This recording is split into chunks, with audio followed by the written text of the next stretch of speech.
बड़ा ही भक्ति भाव के साथ में उस ब्राह्मण ने उस लकड़हारे को प्रसाद दिया और जल दिया। तब लकड़हारे ने कहा कि हे ब्राह्मण देव, ये सब कैसे हो गया?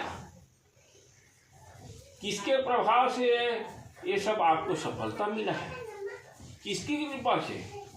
तभी ब्राह्मण देव कहने लगे, हे लकड़हारे, ये भगवान श्री सत्यनारायण स्वामी जी का व्रत है और इनके ही कृपा से ये मेरा महल, रुपया, पैसा, संतान सभी का प्राप्त हुआ है। यह बड़ा ही शक्तिशाली है। इनके प्रभाव से सभी की मनोकामना पूर्ण हो जाता है।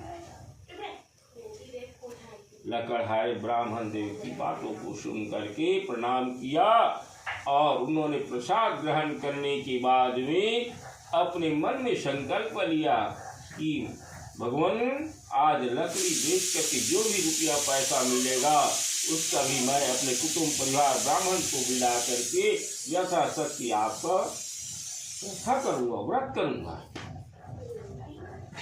और चले जाते हैं। उस दिन परमात्मा की कृपा से उसका लकड़ी बहुत सारा दामों में गया और वह जो लकड़हारे है पूजा की सामग्री को लेकर के घर में चले जाते हैं। और जाने के बाद में कुटुंब परिवार को बुला करके, ब्राह्मणों को बुला करके भगवान श्री सत्यनारायण स्वामी जी का व्रत किया और उसके प्रभाव से वह जो लकड़हारे हैं धन और पुत्र आदि से युक्त होकर के संसारिक सुख को भोग करके परम पिता परमेश्वर की वैकुंठ को चले जाते हैं। इति श्री स्कंद पुराणे रेवाखंडे सत्यनारायण व्रत कथायाम द्वितीय अध्याय। बोलो श्री सत्यनारायण स्वामी की जय। सत्यनारायण स्वामी एक बहुत ही बुद्धिमान ज्ञानी राजा था। वह सदैव सत्य वचन बोलते थे, ज्ञानी थे, जितेंद्रिय थे।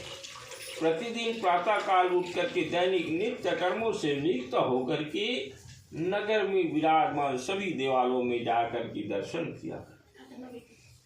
गरीब भिक्षुओं को बहुत रुपया पैसा दे करके दिया करता था। रुपया पैसा उनका नित्य कर्म था।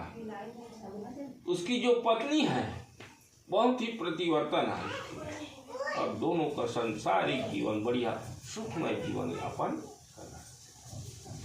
एक दिन वह जो राजन अपने कुटुंब परिवार के साथ में बैठ करके भद्रशिला नदी के किनारे में बैठ करके भगवान की पति पावनी सत्यनारायण स्वामी जी का व्रत कर रहे थे।